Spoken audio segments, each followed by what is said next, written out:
Have you ever felt it, that subtle shift in the energy of a room when a certain person speaks to you? On the surface, their words are pleasant, even complimentary. But underneath, there's an invisible current, a cold undertow that pulls at your sense of peace. You walk away from the conversation feeling strangely diminished, a little more tired, a little less bright than you were before. You start to question yourself. Was that a compliment or a criticism? Were they being supportive or were they subtly undermining me? Am I just being too sensitive? Am I imagining things? This feeling, this quiet confusion, is not your imagination. It's a very real perception of an unspoken truth. It is the language of a hidden animosity, a dislike so deeply buried within the other person that they themselves may not even be fully conscious of it. This is a space of profound psychological fog, a gray area in our relationships where we sense something is wrong but lack the language to define it. It's the territory of the frenemy, the passive-aggressive colleague, the family member whose love feels conditional and sharp-edged. Ever wondered why your effort not equal to results in these relationships? You pour in kindness, you offer support, you try to build a bridge, but you are met with an invisible wall, a subtle poison that contaminates your efforts. This experience can be one of the most draining and confusing aspects of human life. It hollows out your confidence and makes you doubt your own intuition, which is your most sacred guidance system. Your anxiety in these situations isn't the problem, it's the language your soul uses to warn you about this profound misalignment. But what if I told you that this fog can be lifted? What if you could learn to see with a new kind of clarity, to understand the hidden dynamics at play, not to become more suspicious, but to become more discerning, more self-protective, and ultimately more free? Today, we are not just going to list a few behavioral tics. We are going on a much deeper journey. We will venture into the inner world of the human psyche, guided by the profound wisdom of Carl Jung, to understand the concept of the shadow. We will learn how another person's unowned, unexamined darkness, their shadow, gets projected onto you. You will learn to recognize the subtle signs of this projection, not as an indictment of your worth, but as an unwitting confession of their own inner turmoil. The promise of this journey together is not to learn how to fight back, but to learn how to stand so firmly in your own light that their shadows can no longer touch you. You will leave this space with your intuition validated, your spirit fortified, and your ability to navigate your relationships transformed. Let's begin with a foundational insight, our first win in reclaiming our clarity. It's a concept that, once understood, will change the way you interpret negative interactions forever. This is the psychological mechanism known as projection. Carl Jung taught that the human psyche is composed of both the conscious mind, what we know about ourselves, and the unconscious mind, a vast reservoir of everything we don't know, have forgotten, or have repressed. Within this unconscious realm lives what he called the shadow. The shadow is the container for all the aspects of ourselves that we deem unacceptable, weak, or shameful. It's not necessarily evil. It can contain our repressed creativity, our unexpressed anger, our hidden vulnerabilities, our latent talents. Because we refuse to look at these traits within ourselves, we have an unconscious compulsion to see them in other people. We project our shadow onto them. Here is a simple example to make this crystal clear. Imagine a person who was taught from a young age that being assertive and speaking up for oneself is rude or arrogant. They repress their own assertive nature, pushing it down into their shadow. Now, as an adult, they work with you. You, being comfortable with your own voice, speak up in a meeting to share a good idea. Later, this person comes to you and says with a tone of feigned concern, "You were a little aggressive in there, don't you think?" You might rub people the wrong way. What is happening here? Are you truly aggressive, or are they projecting their own disowned assertiveness onto you? They see your confidence and it triggers the part of themselves they were taught to hate. So they label your strength with the negative term their own psyche has assigned to it, aggressive. They didn't hurt you because you're weak. They hurt you because your light exposed their shadow. This is our first win. The understanding that so much of the criticism and negativity we receive is not a reflection of who we are, but a confession of who the other person is afraid to be. It's a map of their own inner exile. From this moment forward, when you feel the sting of an unfair judgment, take a breath and ask yourself, what part of their own unlived life are they seeing in me? This simple question is the beginning of true emotional freedom. Now that we have this foundational tool of projection, let's deepen the value of our understanding. We need to become fluent in the specific dialects that the projected shadow speaks. These are the subtle, often confusing signs that someone is harboring a secret animosity or envy towards you. This is not about becoming a detective in your relationships, but about honoring your own feelings and learning to decode the signals that have been setting off your inner alarms all along. We are moving beyond the obvious signs of dislike, overt insults, open hostility, and into the murky, passive-aggressive territory where the real psychological damage is done. The first and perhaps most common sign is what we can call the compliment that steals. It sounds like praise, but it feels like a theft of your joy. This is the art of the backhanded compliment, and it is a masterpiece of passive aggression. It's a sentence structured with a positive statement at the beginning and a subtle, venomous qualification at the end. For example, after you complete a major project successfully, they might say, "Congratulations on the presentation. I was so surprised you managed to pull that off with everything else you have going on." On the surface, it's a congratulations, but the energetic payload is in the second half. "I was so surprised." This implies they had low expectations of you. It suggests your success is an anomaly, a fluke, not a result of your competence. It plants a seed of doubt, or perhaps you buy a new outfit that you love and they say, "That's a beautiful dress." It's amazing how you can wear such bold colors. "I could never be that brave." Again, it starts with beautiful dress, but the message is that you are an object of curiosity, perhaps a little outlandish or desperate for attention, unlike their more tasteful and reserved self. Let's dissect the Jungian mechanics of this. The person delivering the compliment that steals is often struggling with a profound sense of envy or inadequacy, which resides in their shadow. They see your success, your joy, your confidence, and it shines a harsh light on what they feel is lacking in their own life. A direct, genuine compliment would require them to simply acknowledge your light, but their ego, their conscious persona, cannot handle that. It would feel like admitting their own less-than status. So the shadow intervenes. It crafts a statement that allows them to perform the social ritual of a compliment while simultaneously injecting a small dose of poison to diminish your achievement, and by extension make them feel better about themselves. They are trying to level the playing field not by raising themselves up but by subtly pulling you down. When you receive a compliment that makes you feel confused or deflated instead of happy, trust that feeling. It's your psyche accurately perceiving the emotional truth beneath the words. The correct response is not to confront them or get defensive. The most powerful response is a simple, neutral "thank you," delivered with a calm confidence that communicates that their hook found no place to land in you. You refuse to let them steal your joy. You simply let the poison part of their sentence fall to the floor, unacknowledged. The second subtle sign is the selective deafness to your good news. Have you ever been excited to share something wonderful, a promotion, a new relationship, a personal breakthrough, with someone you thought was a friend, only to have them completely ignore it or change the subject? You say, "I'm so thrilled, I finally got accepted into that program I've been working towards for years." And their response after a brief blank pause is, "Oh, that's nice. Did you see what happened on the news today?" Or worse, they immediately pivot to a story about themselves. "That's great. Speaking of achievements, my cousin's son just won a spelling bee." The emotional whiplash is staggering. You were vulnerable, open, and sharing a piece of your soul's victory, and you were met with a closed door. This is not a simple case of being distracted or having poor social skills, though it can be masked as such. In the context of a consistent pattern, this is a form of passive erasure. From a Jungian perspective, your success is a mirror they cannot bear to look into. Your light, your growth, your joy is so threatening to their own stagnant or wounded ego that their unconscious mind literally cannot register it. It's a psychological defense mechanism. To acknowledge your good news would be to acknowledge their own perceived failures or frustrations. Their shadow, filled with feelings of being stuck or not good enough, cannot tolerate the cognitive dissonance, so it deploys selective deafness. It pretends the information was never received. This is incredibly painful because it's a form of invalidation. It communicates to you on a deep, unspoken level: your joy is not important, your achievements do not matter. The self-protection here is crucial. Stop sharing your sacred victories with people who have proven themselves to be deaf to them. Celebrate with those who can celebrate with you. Share your pearls with those who recognize their value, not with those who will trample them underfoot. You are not obligated to keep offering your light to a black hole. Let's move to a third, more insidious sign: the weaponized concern. This is one of the most manipulative tactics because it masquerades as care and friendship. It often begins with the phrase, "I'm only telling you this because I care about you," or "I'm just worried about you." What follows is not genuine concern, but a targeted criticism designed to erode your confidence and install self-doubt. For example, "I'm just worried that your new business venture is a bit risky. Have you really thought it through?" "I would just hate to see you fail." Or, "I love how passionate you are about your new relationship, but I'm just concerned he might be a little too intense for you. I just want to protect your heart." Notice the structure. It's a criticism wrapped in the language of protection. The person is not offering helpful advice or asking curious questions. They are projecting their own fear, their fear of risk, their fear of failure, their fear of intimacy onto your life choices. Their shadow, which is terrified of taking a leap, sees you on the diving board and instead of cheering you on, tries to convince you that the water is full of sharks. They feel a sense of moral superiority in this act. They get to tell themselves, "I am a good friend, I am looking out for them."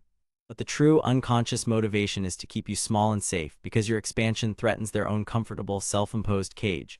They didn't hurt you because you're weak, they hurt you because your courage exposed their fear. When you encounter weaponized concern, recognize it for what it is: fear disguised as love. A powerful response is to calmly reclaim your agency.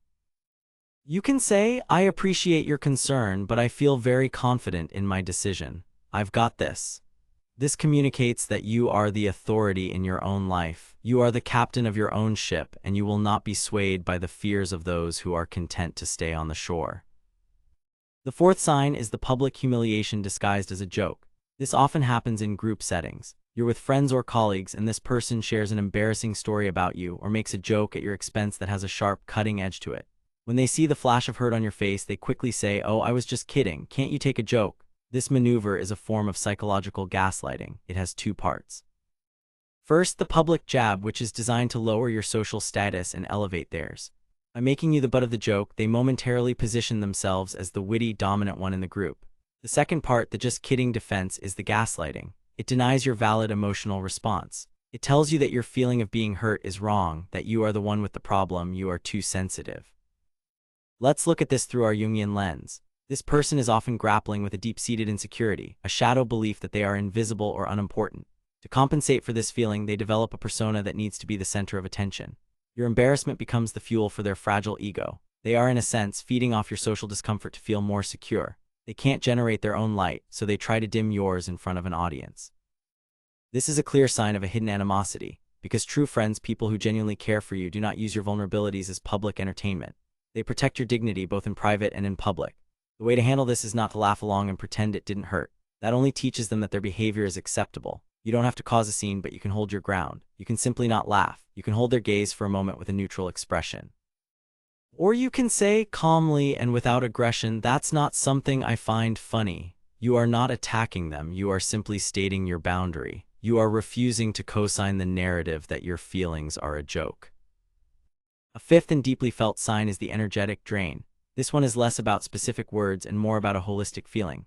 You may have a perfectly pleasant, surface-level conversation with this person with no overt signs of negativity, and yet you walk away feeling exhausted, depleted, as if you've just run a marathon. You feel a need to be alone to recharge your batteries. This is not a mystical or woo-woo concept. It has a solid psychological basis.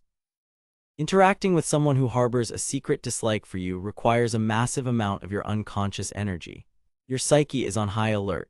It's constantly scanning, decoding, and navigating the dissonance between their words, their persona, and their true feelings, their shadow. You are subconsciously bracing for the next backhanded compliment, the next subtle jab, the next act of erasure. This constant, low-level vigilance is incredibly taxing on your nervous system.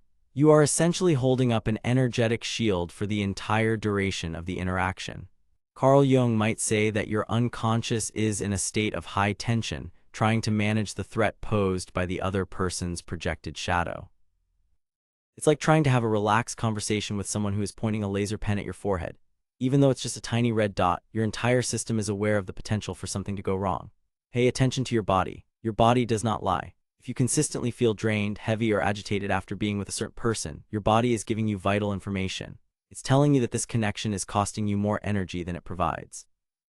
It's a sign that this is not a safe or nourishing relationship for your spirit. The solution here is not confrontation but conservation. Conserve your precious energy. Limit your exposure to this person. Keep your interactions brief, polite, and superficial. You do not owe anyone deep access to your inner world, especially if their presence is a drain on your life force. The sixth sign, which serves as a powerful tool for discernment, is listening to how they talk about others. The way a person speaks about people who are not in the room is a direct window into their own shadow and a preview of how they likely speak about you when you are not there. If they are constantly gossiping, judging, and criticizing others, it reveals a mind that is preoccupied with finding fault. This is often a projection of their own deep self-criticism. They cannot stand the imperfections and flaws within themselves, so they become hyper-focused on the perceived flaws of everyone around them. Their ego gets a temporary boost from feeling superior. Pay close attention. When they tell you a critical story about a mutual acquaintance, listen to the theme. If they are constantly calling other people lazy, it may be because they are terrified of their own unacknowledged desire for rest and are trapped in a cycle of compulsive productivity. If they are constantly accusing others of being attention-seeking, it is almost certainly because their own shadow craves recognition and validation, but they deem that need as shameful. The things they judge in others are the very things they have exiled from their own consciousness. So when they are gossiping with you, they are not just talking about someone else. They are giving you a guided tour of their own shadow. And you can be certain that when you are the one who is not in the room, they are using the same judgmental lens to talk about you. This understanding is not for you to then go and confront them. It's for your own wisdom. It helps you to not take their eventual criticism of you personally. You already know where it's coming from. It's not about you. It's their own inner movie, and they are just trying to cast you as a villain in it. To deepen our journey, we must now move from simply recognizing the signs to understanding the foundational archetypes at play. Carl Jung's work is rich with the concept of archetypes, universal, primal patterns and images that derive from the collective unconscious. When someone harbors a secret animosity, they are often unconsciously casting you in a specific archetypal role that serves their psychic needs. For example, if they are struggling with their own unlived potential, they might cast you in the role of the golden child or the hero. Every success you have then becomes, in their inner drama, a personal affront, a reminder of what they have not achieved. Their subtle attacks are an attempt to slay the hero, to tarnish the golden child so they can feel more comfortable in their own narrative. Conversely, they might project the archetype of the scapegoat onto you. The scapegoat is the one who is burdened with all the sins and failings of the community, or in this case of the individual's psyche. If they have made a mistake at work, they might subtly hint that you were somehow responsible. If they are feeling insecure in their relationship, they might find a way to blame you for some imagined slight. By making you the scapegoat, they can psychically unburden themselves of their own guilt and shame. They remain pure while you carry their darkness. Are you truly tired of life, or just tired of betraying your soul daily by accepting these projected roles? Recognizing this dynamic is profoundly liberating. You realize you are not the character they are trying to make you. You are just a screen onto which they are projecting their inner movie. You can, with conscious intent, refuse the role. You can say to yourself, I am not your scapegoat, I am not your rival, I am not responsible for your unlived life. I release myself from your story. This inner declaration is an act of immense power. Let's build upon this authority we are cultivating. The wisdom of Jungian psychology is not a collection of interesting theories. It is a practical path to what Jung called individuation. Individuation is the process of becoming your true, whole self. It means withdrawing your own projections from others and becoming immune to the projections of others. It means integrating your own shadow, so you are not compelled to fight it in the external world. When you do your own inner work, when you look at your own envy, your own anger, your own insecurities with compassion and curiosity, you become less of a target for the projections of others. Why? Because you are no longer a blank screen. Your consciousness is so filled with your own self-awareness that there is no room for their story to stick. This is why this journey is ultimately not about them, but about you. It's about your own transformation. Every frenemy, every manipulator, every person who has tried to diminish you has been an unwitting teacher, a messenger from the unconscious. They have come to show you where you are still vulnerable, where you still seek validation from the outside, where you have not yet claimed your own sovereign power. They didn't hurt you because you're weak.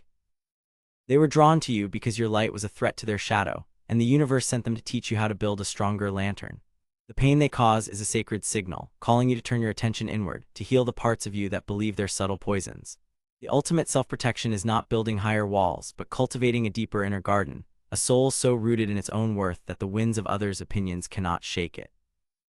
Now let's take a moment to pause and integrate what we have been exploring. This is our interactive moment. I want you to bring to mind a person or a situation, past or present, where you have felt that confusing sense of being disliked despite pleasantries. Just hold that feeling, that memory, gently in your awareness. We have discussed several signs: the compliment that steals, the selective deafness, the weaponized concern, the public joke, the energetic drain, and listening to how they talk about others. Without any need to share the details, I want you to reflect for a moment. Which of these signs resonates most powerfully with your experience? Just identify it for yourself. Now, if you feel comfortable, I invite you to share just the name of the sign in the comments below. Perhaps it's weaponized concern or energetic drain. You don't have to tell the story. The act of naming it, of giving a label to that confusing fog, is an act of power. It's the first step in moving from being a victim of the dynamic to being an observer of it.